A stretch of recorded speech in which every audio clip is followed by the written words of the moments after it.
नमस्कार, आप देख रहे हैं द फैक्ट इंडिया और मैं हूं आपके साथ राहुल। और मैं हूं स्नेहा। तो आज ये पूरी चर्चा है राजस्थान में होने वाले उपचुनाव को लेकर, जहां राजस्थान में बीजेपी और कांग्रेस के साथ साथ अन्य क्षेत्रीय दलों ने भी राजस्थान में हुंकार भरना शुरू कर दिया है। तो वहीं अगर राजस्थान में बीजेपी की बात करें तो बीजेपी ने कल राजधानी जयपुर में कोर कमेटी की बड़ी बैठक की, जिसमें कई सारे दिग्गज मौजूद रहे, जिनमें मुख्यमंत्री भजनलाल शर्मा, पार्टी के प्रदेश अध्यक्ष मदन राठौड़ और पार्टी से राजस्थान में आए बीजेपी के प्रदेश प्रभारी राधा मोहन दास अग्रवाल के साथ ही तमाम कई दिग्गज इस मीटिंग में मौजूद रहे। और इस मीटिंग में यह तय किया गया कि राजस्थान में होने वाले उपचुनाव में बीजेपी, कांग्रेस और अन्य पार्टियों को किस तरह से शिकस्त दी जाए। और इसके बाद राजस्थान से तमाम जो दिग्गज थे वो राजधानी दिल्ली पहुंचे हैं जेपी नड्डा के आवास पर, जहां अब बीजेपी के लगातार लाभ लश्कर के साथ चुनावी रण में उतरने की तैयारियां जारी है। जिसमें जी राहुल, राजस्थान में 7 सीटों पर उपचुनाव होने वाले हैं और इन सीटों की अगर बात करें तो पहली सीट है देवली उनियारा, जहां से कांग्रेस के जो नेता है, कांग्रेस के नेता हरीश मीणा, वो यहाँ से विधायक थे जो अब सांसद बन चुके हैं। दूसरी सीट है दौसा, जहाँ से मुरारीलाल मीणा जो है अब सांसद बन चुके हैं। और तीसरी सीट है झुंझुनू, जहाँ से ब्रजेंद्र ओला जो कांग्रेस के ही नेता है वो सांसद बन चुके हैं। 84 सीट की अगर बात करें तो राहुल, ये हमेशा से ही जो है आदिवासी का बेल्ट माना जाता है, आदिवासियों का हमेशा से ही यहाँ पे दबदबा है। और भारत आदिवासी पार्टी के जो वरिष्ठ नेता है राजकुमार रोत यहाँ से सांसद बन चुके हैं। और अगर बात करें हम चौथी सीट की तो वो है खिवसर, जहां पे राष्ट्रीय लोकतांत्रिक पार्टी के वरिष्ठ नेता हनुमान बेनीवाल जो है यहां से अब सांसद बन चुके हैं। छठी सीट की बात करते हैं सलूम्बर, यहां से बीजेपी के जो नेता हैं अमृतलाल मीणा का हाल ही में जो है निधन हो गया, जिसके बाद जो है यह सीट खाली हो गई। और 7वीं सीट की बात करें राहुल, तो हाल ही में यहाँ पे कांग्रेस के दिग्गज नेता जुबेन खान का निधन हो चुका है। और राहुल, ये अलवर की जो रामगढ़ सीट है यहाँ पे दूसरी बार उपचुनाव होने वाला है। 2018 में भी दरअसल यहाँ पे चुनाव हुआ था, जिसमें बहुजन समाज पार्टी के जो लक्ष्मण सिंह थे उनका निधन हो गया था, जिसके बाद जो है यहाँ पर वापस से चुनाव लड़ा गया था। और जिसके बाद जो है कांग्रेस के नेता जुबेन खान यहाँ से जीत हासिल करी थी। लंबे समय से इनकी भी तबीयत जो है नासार थी, जिसके बाद उनका निधन होने के बाद जो है यहाँ पर जो सीट खाली हो गई थी। राहुल, बिल्कुल स्नेहा, जिस तरह से 7 सीटों का विश्लेषण स्नेहा ने किया, तो पूरा जो एक शॉर्ट पैसेज में स्नेहा ने सब कुछ बताया कि किस तरह से राजस्थान में 7 विधानसभा सीटों पर राजस्थान में उपचुनाव होना है, जिसको लेकर बीजेपी और कांग्रेस में कश्मकश की स्थिति पैदा हुई है। और तमाम जो चीज़ें बताई कि किस तरह से इन तमाम 7 सीटों पर उपचुनाव होना है। देखिए, मैं और आपको क्लियर कर देता हूँ कि राजस्थान में 7 विधानसभा सीटें हैं जिन पर अब इस बार राजस्थान में उपचुनाव होना है, जिसमें से सिर्फ एक ऐसी सीट है जिस पर सिर्फ बीजेपी थी, जिसमें थी सलूम्बर, जहां से अमृतलाल मीणा खुद 2 बार वहां से विधायक रहे और उससे पहले वहां बीजेपी के विधायक थे, यानी कि 3 बार वहां से बीजेपी लगातार जीतती हुई आई है। तो ऐसे में बीजेपी का ये गढ़ माना जाता है सलूम्बर। अगर बात करें रामगढ़ की, तो रामगढ़ में जुबेर खान के निधन के बाद ये सीट खाली हुई है। तो वहीं अब लगातार कांग्रेस ये तय कर रही है कि कैसे परिवार के किसी सदस्य को जुबेर खान के उम्मीदवार यहां से उतारा जाए, क्योंकि देखिए परिवार के किसी व्यक्ति को ही वहां से उतारने की तैयारियां कांग्रेस लगातार कर रही है। लेकिन हालांकि बीजेपी की लगातार यहां से चुनावी रणनीति का जो हिस्सा है वो यहां से तैयार कर लिया गया है। लेकिन बीजेपी में रामगढ़ में खास करके स्नेहा बात की जाए तो कहीं ना कहीं गुटबाजी भारतीय जनता पार्टी में देखने को मिल रही है, और उसका जो प्रॉफिट है वो कहीं ना कहीं कांग्रेस रामगढ़ की सीट पर उठाने वाली है। वहीं अगर दूसरी सीटों की बात की जाए तो आरएलपी और बीएपी, ये वो 2 पार्टियां हैं जहां जो क्षेत्रीय पार्टियां हैं उन्होंने अपने पैर फंसा रखे हैं। एक तरफ अगर आरएलपी की बात की जाए तो हनुमान बेनीवाल ने खिवसर में अपना दबदबा कायम कर रखा है। तो वहीं अगर 84 की सीट की बात की जाए तो यहाँ से राजकुमार रौत पहले खुद सांसद विधायक थे, उसके बाद यहाँ से अब वो खुद बांसवाड़ा डूंगरपुर के सांसद बन चुके हैं। ऐसे में ये 2 वो सीटें थी जहाँ पर क्षेत्रीय पार्टियों का काफ़ी दबदबा माना जाता है। और बाकी जो अन्य सीट थी जिन पर कांग्रेस यहाँ से कांग्रेसी जो विधायक थे वो सांसद बने। बात करें झुंझुनू की, तो झुंझुनू से ब्रजेंद्र ओला थे, वो वहाँ से सांसद बन गए। तो ऐसे में वो सीट खाली हुई। और अगर दूसरी बात की जाए हरीश चंद्र मीणा की, तो हरीश चंद्र मीणा राजस्थान के टोंक के देवली उनियारा से विधायक थे, जिसके बाद वह टोंक सवाई माधोपुर के सांसद बने, जिससे खाली हुई। अगर बात की जाए दौसा की, तो दौसा से खुद मुरारी लाल मीणा विधायक थे, जिसके बाद ये तमाम सीट खाली हुई। लेकिन अब हाँ जिसने जी राहुल, अगर दौसा सीट की अगर बात करें तो यहाँ पे जो है सचिन पायलट का दबदबा देखने को मिलता है, कांग्रेस का यहाँ पे वर्चस्व देखने को मिलता है। लेकिन दूसरी ओर यहाँ से बीजेपी के जो नेता है किरोड़ी लाल मीणा, उनका भी दबदबा देखने को मिलता है। तो आप इन दोनों को कैसे देखते हैं राहुल? बिल्कुल स्नेहा, बात सही है कि सचिन पायलट और पायलट परिवार की कर्म भूमि रही है, खास करके दौसा, क्योंकि देखिए सचिन पायलट की अगर राजस्थान में शुरुआत हुई तो वो कहीं ना कहीं दौसा से ही हुई है। साल 2004 में पहली बार खुद सचिन पायलट यहाँ से सांसद बने थे, और जिसके बाद ये खुद सचिन पायलट का गढ़ माना जाता है। वहीं अगर किरोड़ी लाल मीणा की भी आपने बात की, तो किरोड़ी लाल मीणा भी यहाँ से एक बार सांसद रह चुके हैं और विधायकी भी यहाँ से कर चुके हैं। तो ऐसे में देखिए दोनों ही फैक्टर्स यहाँ पर काम करने वाले हैं। लेकिन जिस तरह से साल 2024 का चुनाव लड़ा गया, खुद डॉक्टर किरोड़ी लाल मीणा को 7 विधानसभा सीटों की जिम्मेदारी दी गई थी, जिसके बाद ही राजस्थान में जो पॉलिटिकल ड्रामा हुआ था कि डॉक्टर किरोड़ी लाल मीणा को अगर 7 सीटों में से एक भी हारती है तो वो अपना मंत्री पद त्याग देंगे। तो हुआ भी ऐसा ही कि उन्हें जितनी सीटें मिलनी चाहिए थी उतनी सीटें नहीं मिली। और खास करके वो दौसा की बात कर रहे थे कि दौसा बीजेपी की गढ़ माना जा रहा था। खुद डॉक्टर किरोड़ी लाल मीणा ने कहा था सफलता हासिल नहीं हुई थी बीजेपी को यहाँ बिल्कुल, क्योंकि जो कन्हैया लाल मीणा थे, जो प्रत्याशी थे यहाँ से, उनकी काफ़ी करारी हार यहाँ से मिली थी और मुरारी लाल मीणा यहाँ से जीत गए थे। अब लेकिन ये कहा जा रहा है कि अगर डॉक्टर किरोड़ी लाल मीणा को अगर मनाना है तो या तो उनके किसी अपने परिचित को यहाँ से टिकट दे और पार्टी आलाकमान डॉक्टर किरोड़ी लाल मीणा को मनाए। और ख़ास करके ये कहा जा रहा है कि अगर उनके भाई जगमोहन मीणा को यहाँ से टिकट दिया जाता है तो हो सकता है कि ये जो दौसा सीट है, जो अब पायलट या खुद मुरारी लाल मीणा का गढ़ बन चुकी है, कांग्रेस का गढ़ बन चुकी है, हो सकता है कि बीजेपी के पक्ष में आ जाए। क्योंकि देखिए लगातार खुद प्रधानमंत्री नरेंद्र मोदी इस सीट को पाने आए थे, लगातार तमाम जो दिग्गजों की मौजूदगी इस सीट को पाने के लिए की गई थी उपचुनाव और लोकसभा चुनाव में, लेकिन उसके बावजूद भी बड़ी शिकस्त यहाँ मिली। क्योंकि देखो पायलट फैक्टर तो यहाँ काम करता ही है। अगर जातीय समीकरण की बात करें तो यहाँ पर मीणा जो समाज के जो लोग हैं वो यह तय करते हैं कि कौन इस सीट से जो होगा विधानसभा की सीढ़ियाँ चढ़ेगा और कौन होगा जो देश की सबसे बड़ी पंचायत लोकसभा का सीढ़ियाँ चढ़ेगा। जिसमें जी राहुल, क्योंकि उपचुनाव इस बार आपको नहीं लगता कि इस बार उपचुनाव जो है काफी दिलचस्प होने वाला है? क्योंकि चाहे बीजेपी हो, चाहे कांग्रेस हो या क्षेत्रीय पार्टी हो, काफी दमखम के साथ जो है अपना चुनाव प्रसार कर रही है। बात कर लेते हैं हरियाणा चुनाव की। हाल ही में मुख्यमंत्री के यहाँ पे चुनाव हुए थे, काफी बढ़ चढ़ कर जो है यहाँ पे चुनाव प्रसार हुआ था। कांग्रेस के दिग्गज नेता जिनको हम ले ले, पूर्व मुख्यमंत्री अशोक गहलोत, सचिन पायलट, गोविंद सिंह डोटासरा, किरोड़ी माफ कीजिएगा, तो इन राहुल कस्वाल के साथ साथ लगातार जो कांग्रेस के जो बड़े दिग्गज नेता थे, जो राजस्थान में स्टार प्रचारक कहे जाते हैं, वो वहाँ पर चुनावी प्रचार प्रसार करें। लेकिन उसके बाद भी जैसा स्नेहा ने कहा कि हरियाणा में काफ़ी अच्छी जीत नहीं मिल पाई। तो इसका जो श्रेय जाता है स्नेहा, देखिए जो मोटिव था कि नॉन जाट वर्सेस जाट की वहाँ पॉलिटिक्स लड़ी गई, लेकिन देखिए लगातार कांग्रेस सवाल उठा रही है कि या ईवीएम की बैटरीज को लेकर यहाँ लगातार सवाल उठाए गए। बात करें खुद चुनाव आयोग को भी कहीं लगातार कांग्रेस ये कह रही है कि बैलेट पेपर्स बैटरीज के साथ कहीं ना कहीं छेड़खानी हुई है। जो कांग्रेस के जो स्पोक पर्सन है पवन खेरा, वो ये कह रहे हैं कि जो चुनाव नतीजा है वो अप्रत्याशित है। लेकिन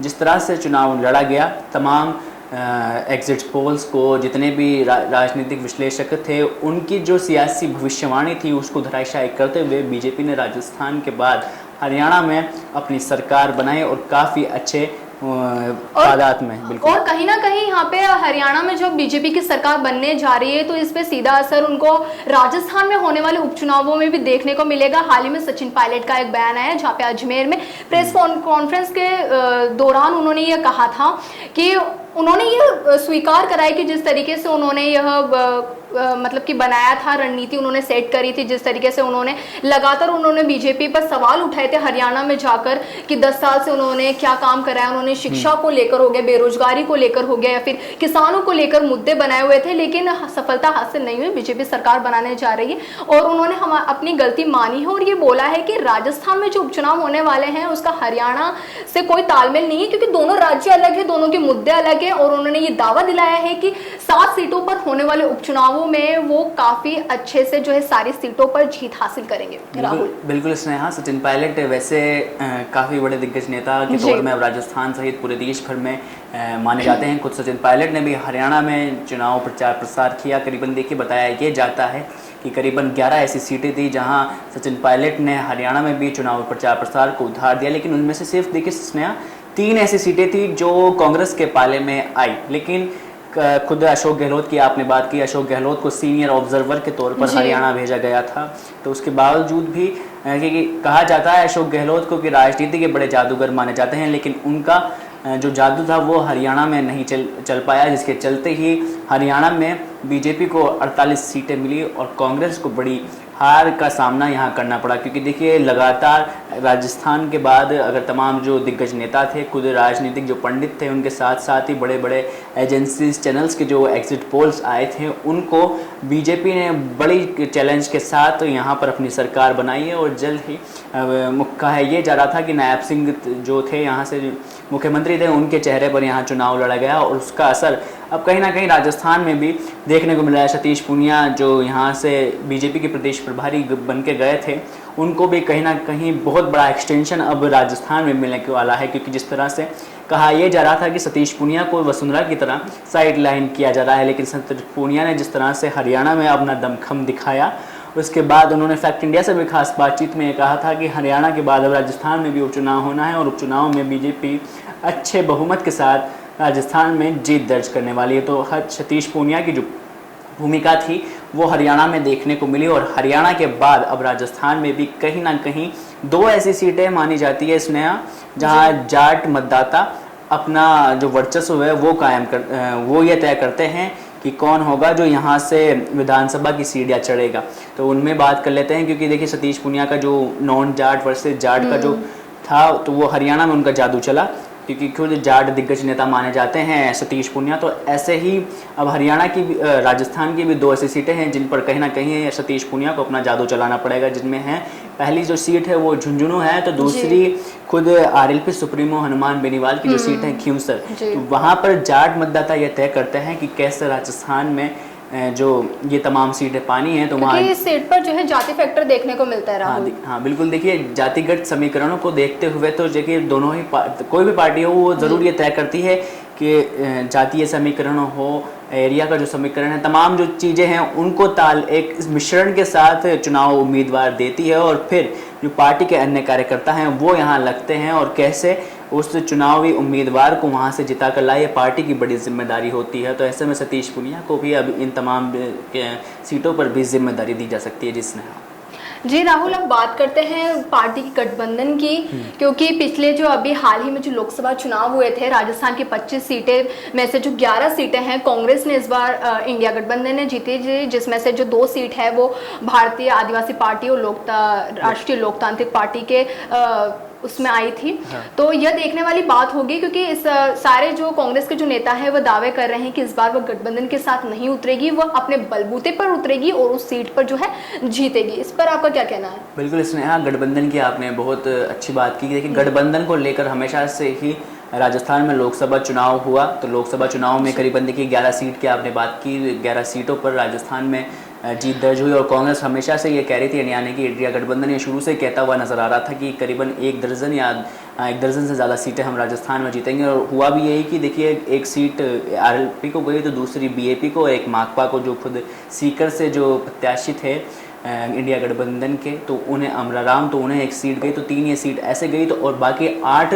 सीटों पर कांग्रेस का अपना खुद का दबदबा था। तो ऐसे में 11 ऐसी सीटें थी जिन पर राजस्थान में बीजेपी को बड़ी शिकस्त दी है और इन पर तमाम जो इंडिया गठबंधन के जो उम्मीदवार थे उन्होंने जीत दर्ज की। अब बात गठबंधन की आई तो शुरुआत में ये कहा जा रहा था कि ये 2 तमाम पार्टियां हैं, खास करके आरएलपी और बीएपी, क्योंकि यहाँ चुनाव होना है। तो कहा यह जा रहा था कि शुरुआत में कि यहाँ से हो सकता है कि गठबंधन किया जाए, लेकिन जिस तरह से देखिए लोकसभा चुनाव और विधानसभा चुनाव के जो समीकरण हैं वो काफ़ी अलग होते हैं। लोकसभा चुनाव में 8 विधानसभाओं का चुनाव एक साथ होता है, तो वहीं अब सिर्फ एक विधानसभा का चुनाव राजस्थान में होना है। तो ऐसे में जो समीकरण है वो कहीं ना कहीं बदले हैं और इसी को चलते हुए तमाम जो पार्टियां हैं उन्होंने अपने अपने तेवर दिखाने शुरू कर दिए हैं। हाल ही में बीएपी की बात करें तो बीएपी ने हाल ही में एक प्रेस कॉन्फ्रेंस की थी। वहाँ राजकुमार राउत जो सुप्रीमो हैं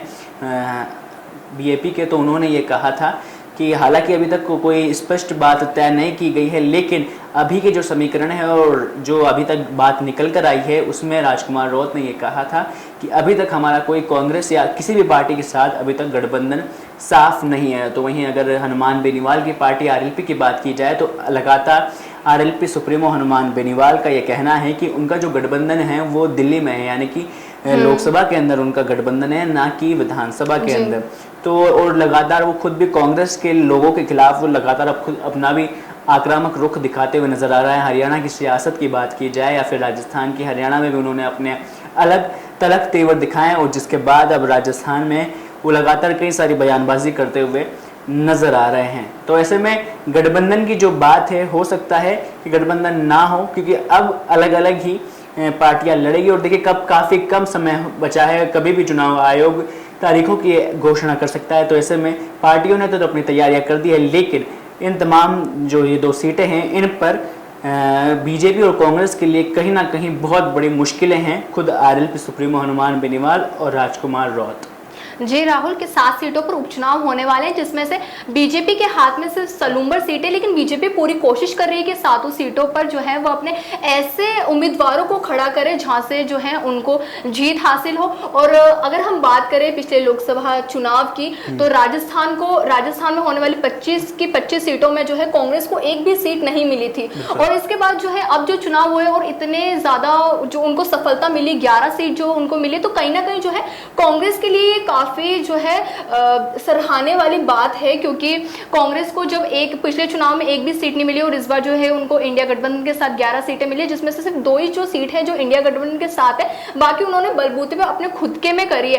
तो उपचुनावों की तारीखें नहीं आई, लेकिन फिर भी जो है चाहे कांग्रेस हो जाए, बीजेपी हो जाए, क्षेत्रीय पार्टी, भारतीय आदिवासी पार्टी, राष्ट्रीय लोकतांत्रिक पार्टी अपना जो है दमखम के साथ चुनाव प्रसार कर रही है। मुख्यमंत्री भजनलाल शर्मा को हम देखें तो निरंतर ही वो कमेटी बैठक की जो है समीक्षा कर रहे हैं, वह सारे जो है चीज़ों को देख रहे हैं कि किन उम्मीदवारों को वो ऐसे खड़ा कर सकते हैं जहाँ से जो है उनको जीत हासिल हो। राहुल, बिल्कुल, देखिए मुख्यमंत्री भजनलाल शर्मा के साथ जो बीजेपी है, देखिए बीजेपी वो पार्टी है, काफ़ी सुव्यवस्थित पार्टी बीजेपी को माना जाता है। तो बिल्कुल बूथ स्तर से लेकर जिलाध्यक्ष और जिलाध्यक्ष से लेकर प्रदेश अध्यक्ष, राजस्थान में दबदबा भी देखने को मिलता है। देखिए बिल्कुल स्नेहा सही कह रही है क्योंकि देखिए लगातार बीजेपी जिस तरह से माइक्रो मैनेजमेंट पर काम करती है, तो वही अब मैंने कहा कि जिलाध्यक्ष से लेकर प्रदेश अध्यक्ष और प्रदेश अध्यक्ष से राष्ट्रीय अध्यक्ष तक एक से एक तार जुड़ा हुआ रहता है, खास करके बीजेपी को लेकर ये कहा जाता है।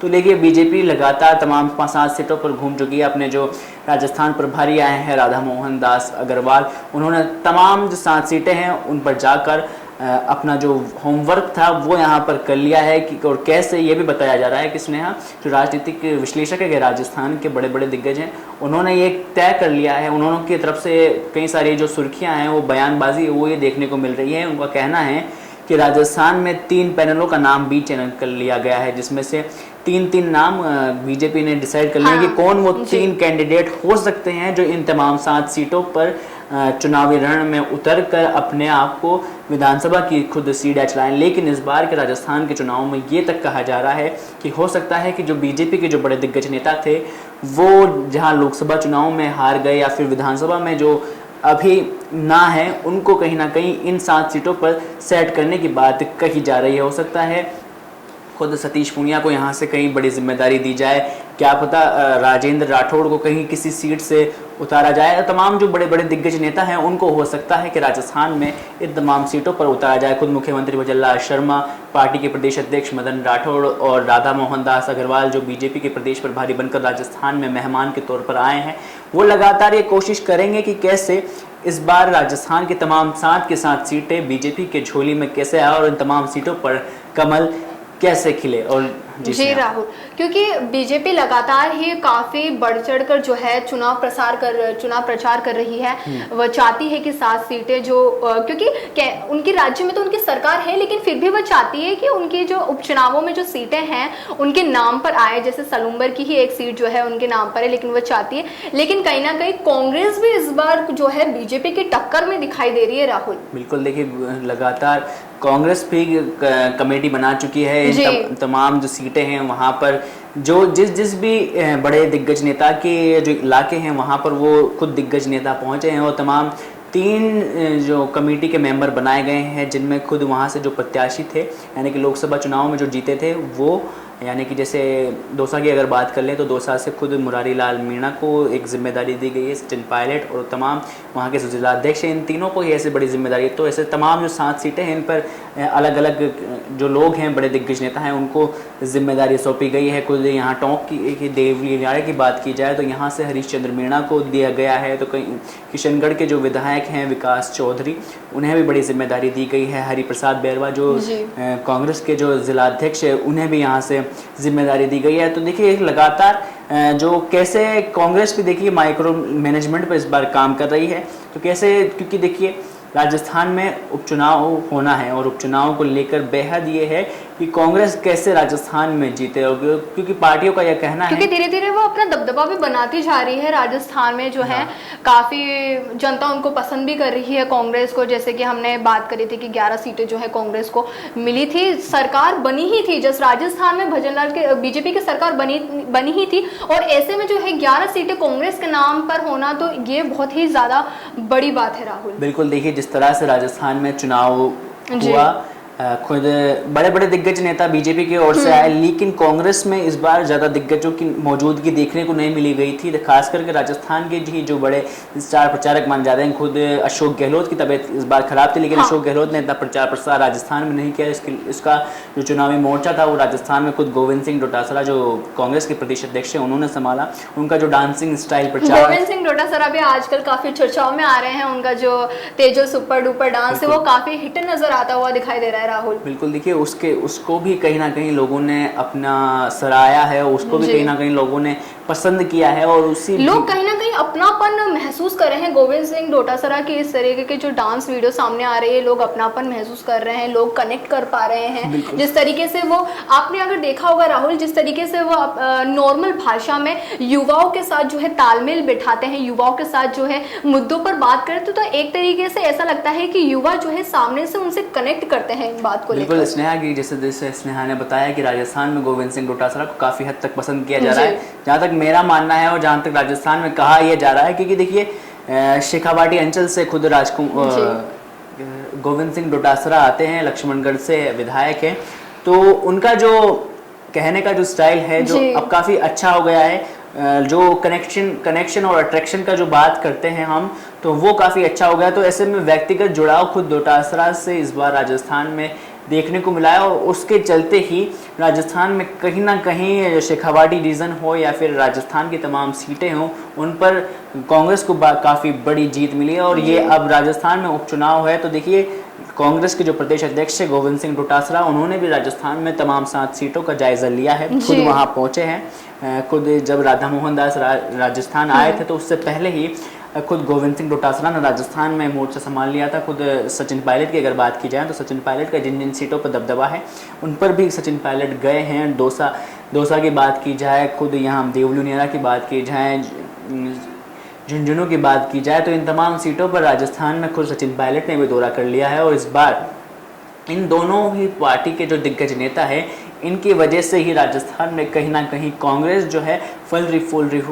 फूल रही है। क्योंकि देखिए खुद जो राजस्थान के जादूगर कहे जाते हैं राजनीति के, उनकी कहीं ना कहीं तबीयत खराब है। हालांकि इन दिनों काफ़ी एक्टिव है, लगातार कई सारे दौरे इस बार राजस्थान में कर चुके हैं। फिर भी काफ़ी दौरे अशोक गहलोत के द्वारा किए गए हैं राहुल। बिल्कुल, देखिए राजस्थान के हरियाणा में चुनाव में उन्होंने सीनियर ऑब्जर्वर की जिम्मेदारी निभाई, हालांकि और बहुत ही बखूबी निभाई है उन्होंने। बिल्कुल, हाँ, जिस तरह से हालांकि जो नतीजे तय किए जा रहे थे उन पर खरी उतर नहीं पाई, लेकिन काफ़ी अच्छा रिजल्ट इस बार राजस्थान के बाद हरियाणा में भी कांग्रेस के तमाम दिग्गजों ने दिया। लेकिन स्नेहा, बात 7 सीटों की जाए तो 7 सीटों में इस बार कांग्रेस भी उन दिग्गजों को उतारने की लिए उतारने की तैयारी में है, जो इस बार लोकसभा में काफ़ी उनको हार का सामना करना पड़ा। उनको भी कहीं ना कहीं राजस्थान में कांग्रेस उनको सेट करने की बात कर रही है। जिसने जी राहुल, अब ये देखना दिलचस्प होगा कि किस तरीके से जो है उम्मीदवार खड़े होते हैं और किस तरीके से जो है अपना चुनाव प्रसार कर और या 7 सीटों पर जो उपचुनाव होने वाले हैं तो बीजेपी, कांग्रेस और क्षेत्रीय पार्टियों का जो दमखम हमें देखने को मिल रहा है। आए दिन जो है भजनलाल सरकार जो है अपनी नई नई नीतियों की घोषणा कर रहे हैं। ये एक तरीके से उपचुनाव के आने का भी माना जा सकता है। और वहीं विपक्ष की पार्टी की अगर राहुल बात करें तो विपक्ष की पार्टी लगातार ही जो है भाजपा की सरकार पर जो है निशाना साधती रहती है, क्योंकि उपचुनाव आने वाले हैं जिसको लेकर सरकार जो है भजनलाल सरकार की जो है नीतियां हैं उन पर खासा हमला बोलती हुई दिखाई देती है, क्योंकि ये जो है कश्मकश चलती रहती है। लेकिन यह देखना दिलचस्प होगा कि कौन सी सीट पर जो है कौन से नेता खड़े होते हैं। और चुनाव आयोग के द्वारा भी तारीख आई नहीं है सामने राहुल।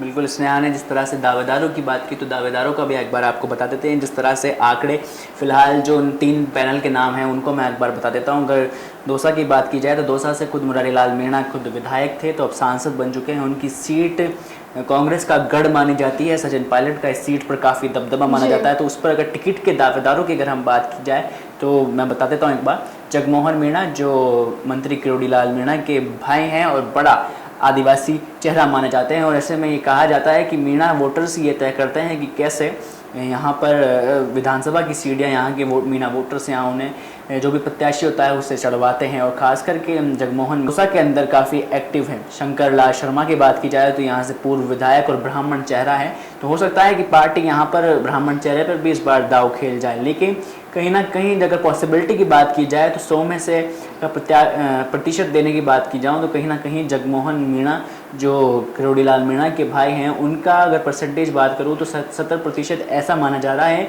कि हो सकता है कि इन्हें ही पार्टी इस बार यहाँ से मौका दी जाए। अगर दूसरी और थर्ड पैनल के नाम की बात की जाए तो नंदलाल बंसीवाल है जो दौसा से दो बार पूर्व विधायक रह चुके हैं, दलित चेहरा है और सक्रिय विधायक यहाँ पर रह चुके हैं।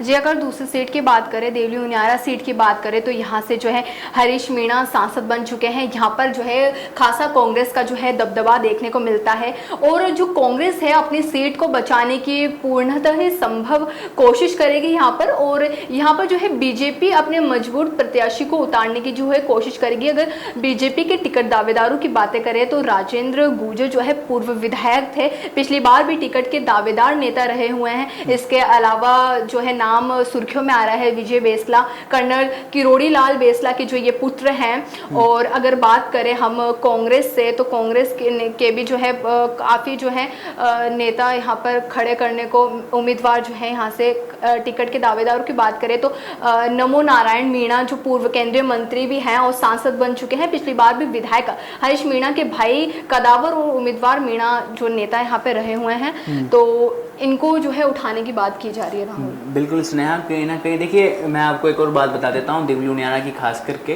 तो देवली उनियारा में ये कहा जाता है कि अगर बीजेपी किसी गुर्जर प्रत्याशी को यहाँ से उतारती है तो संभवतः कांग्रेस किसी मीणा पर दाव खेलती है, और अगर कांग्रेस किसी गुर्जर पे दाव खेलती है तो उधर मीणा पर दाव खेला जाता है। तो ऐसा कहा जाता है कि मीणा वर्सेस गुर्जर का यहाँ मुकाबला होता है, क्योंकि देखिए ये वो तमाम जातियाँ हैं खास करके देवली उनियारा की जो यह तय करती है कि कौन होगा जो यहाँ से जीतेगा। और ये ही दो, क्योंकि देखिए बड़े तादाद में बड़े मतदाता हैं यहाँ पर, और खुद देखिए ये भी कहीं ना कहीं ऐसा कहा जाता है इनडायरेक्टली कि ये भी सचिन पायलट के साथ ही किरोड़ी लाल मीणा का गढ़ माना जाता है, क्योंकि देखिए मीणा समाज से बड़े दिग्गज नेता के रूप में किरोड़ी लाल मीणा को माना जाता है। और किरोड़ी लाल मीणा की राजनीति भी कहीं ना कहीं टोंक के देवली उनियारा से ही फली फूली है, और जिसका खुद डॉक्टर किरोड़ी लाल मीणा भी यहाँ पर कई बार अब तक दोहरे कर चुके हैं। और भले किरोड़ी लाल मीणा ने राहुल इस्तीफा दे दिया है, लेकिन फिर भी वह है काफी सुर्खियों में बने हुए हैं। हाँ बिल्कुल, देखिए बड़े दिग्गज नेता के तौर पर सुर्खियों में माने जाते हैं, क्योंकि देखिए पद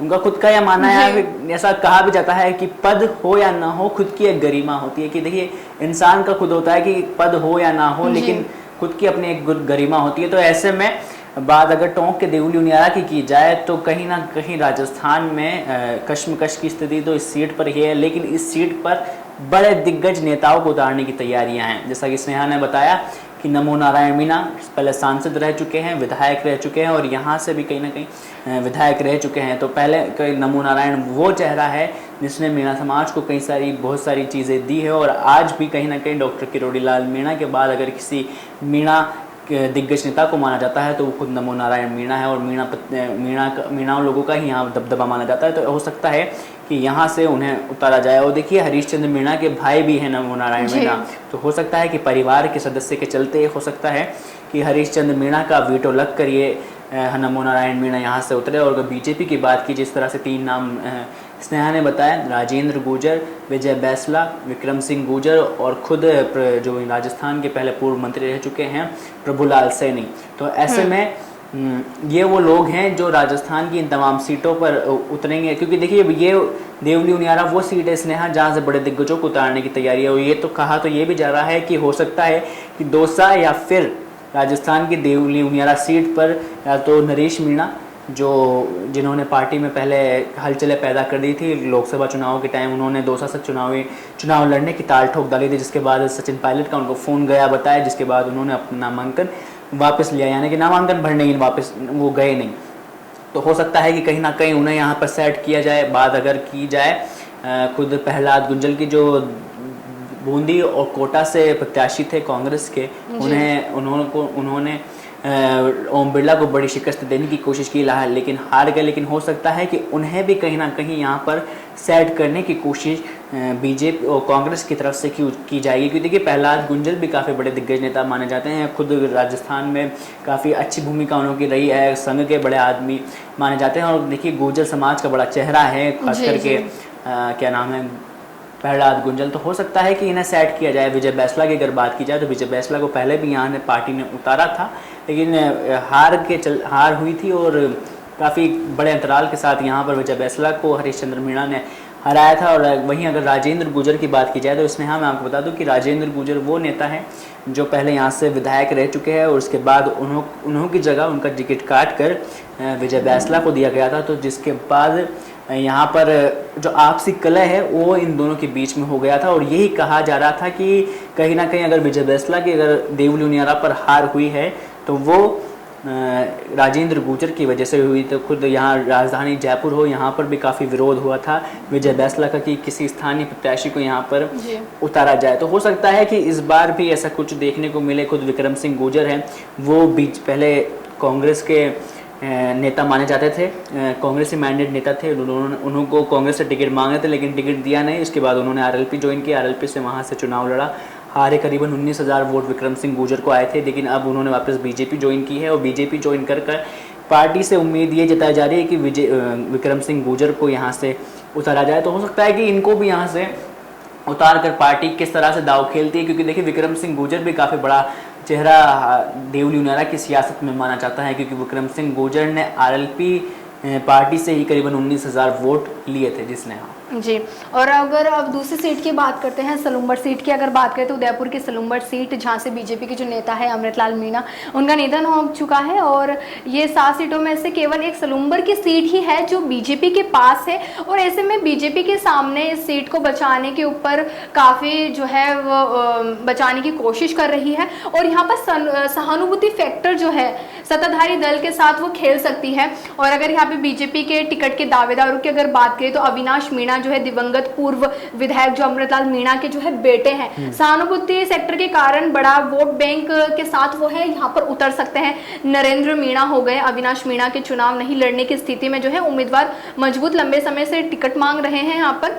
और अगर हम बात करें यहाँ पे कांग्रेस के टिकट दावेदारों की तो रघुवर मीणा, यहाँ ये जो है रघुवीर मीणा जो 4 बार पूर्व विधायक रह चुके हैं यहाँ से और अगर ये पूर्व सांसद भी थे, उदयपुर लोकसभा से पूर्व सांसद भी थे, तो यहाँ पर भी हैं उनका जो उम्मीदवार हैं कांग्रेस के देखने को मिल रहे हैं। बिल्कुल, देखिए रघुवीर मीणा का भी नाम लिया स्नेहा ने। देखिए 4 बार पूर्व विधायक, देखिए 4 बार विधायक, सांसद, CWC सदस्य रहना, ये काफी बड़ी बात होती है। तो देखिए हो सकता है कि अगर ये सीट अगर राजस्थान में अगर बीजेपी के पाले को छोड़कर कांग्रेस के पाले में अगर आ जाती है तो कहीं ना कहीं बीजेपी के लिए बड़ा झटका स्नेहा इस बार होने वाला है, क्योंकि देखिए वो सीट जहां से 3 बार लगातार बीजेपी की जीत गई, 15 साल से वहां दबदबा खुद बीजेपी का कैंडिडेट लगातार यहाँ से जीतना और फिर अमृतलाल मीणा का खुद यहाँ से 2 बार जीतना, तो ऐसे में कांग्रेस के लिए बड़ी अपॉर्चुनिटी है कि इस सीट को कैसे ना जाने दिया जाए। लेकिन कहीं ना कहीं बीजेपी के लिए इस बार ये सीट बीजेपी ने भी कमर कस ली है राहुल। हाँ, क्योंकि देखिए कहीं ना कहीं ये सीट खतरे की घंटी साबित होने वाली है। अगर इस पर थोड़ी सी भी अगर चूक होती है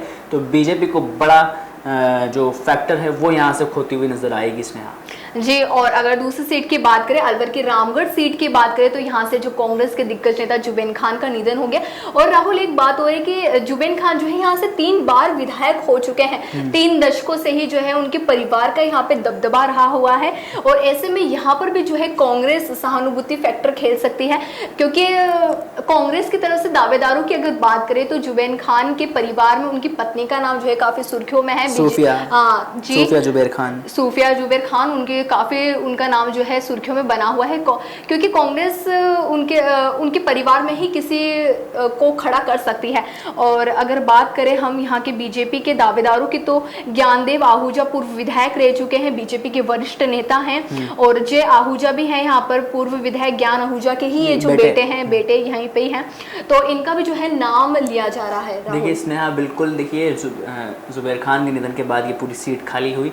कहा जा रहा है कि सहानुभूति फैक्टर यहाँ पर कांग्रेस यहाँ पर भी खेल जाए, क्योंकि देखिए जुबैर खान वो दिग्गज नेताओं की लिस्ट में शुमार थे जो काफ़ी देखिए साफ छवि जुबैर खान की देखने को मिली है, खास करके रामगढ़ या फिर वो राजस्थान की विधानसभा। तो इनके जो काफ़ी साफ स्वभाव खुद जुबैर खान का रहा है, तो हो सकता है कि सहानुभूति फैक्टर यहाँ पर काम कर जाए। उनकी जो परिवार के किसी भी सदस्य को यहाँ से टिकट दिया जाए। चर्चाओं में तो उनके बेटे, पुत्र वधू और तमाम जो लोग हैं उनका नाम यहाँ से लिया जा रहा है। सूफिया खान जो उनकी धर्म पत्नी है, उनका नाम यहाँ से आ रहा है। ज्ञानदेव आहूजा की आपने बात की, जो बीजेपी के बड़े दिग्गज नेताओं में उनका नाम शुमार है, उन्हों भी नाम इसलिए आ रहा है स्नेहा क्योंकि देखिए काफ़ी लंबे दशकों से यहाँ पे कांग्रेस अपने सत्ता में है। तो हो सकता है कि बीजेपी को देखिए जिस तरह से कांग्रेस को सलूम्बर में अपॉर्चुनिटी है, तो वहीं बीजेपी को यहाँ रामगढ़ में बड़ी अपॉर्चुनिटी है। तो हो सकता है कि प्लस फैक्टर खेलते हुए बीजेपी यहाँ पर वो दाव खेल जाए जो कांग्रेस सलूम्बर के अंदर खेलना चाह रही है।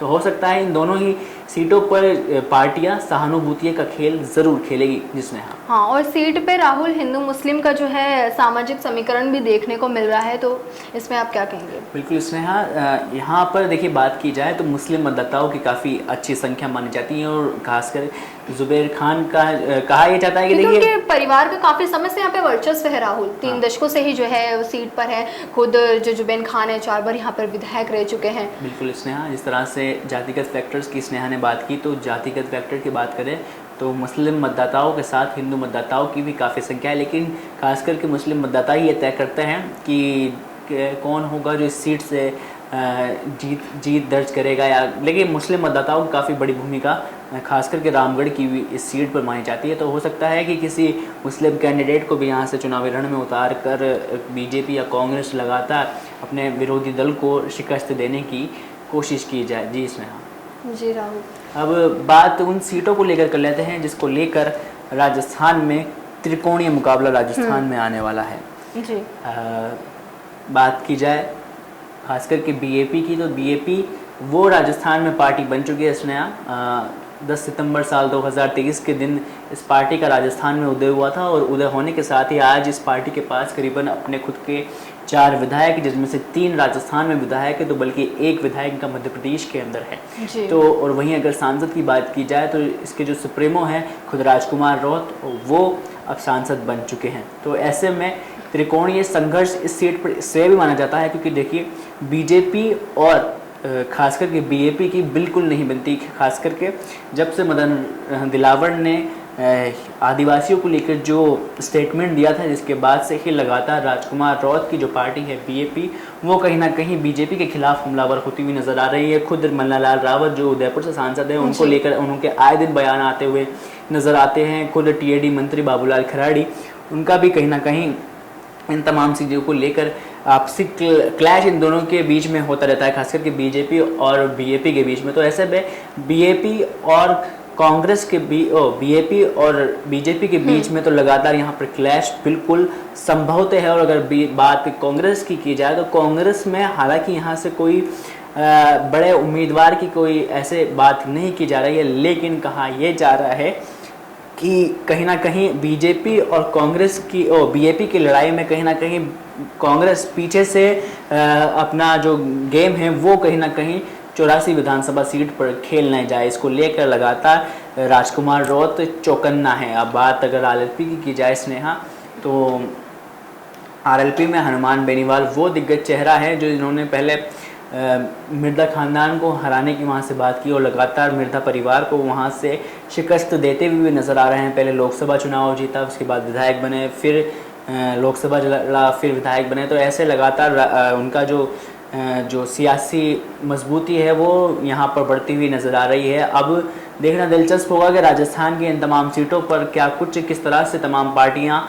जीत दर्ज करती है और कौन होगा जो इस बार राजस्थान में अपने चुनावी महाघोड़े उतार कर राजस्थान के विधानसभा की सीढ़ियाँ चढ़ते हैं। तब तक के लिए हमें दीजिए इजाज़त और देखते रहें हमारे साथ द फैक्ट इंडिया।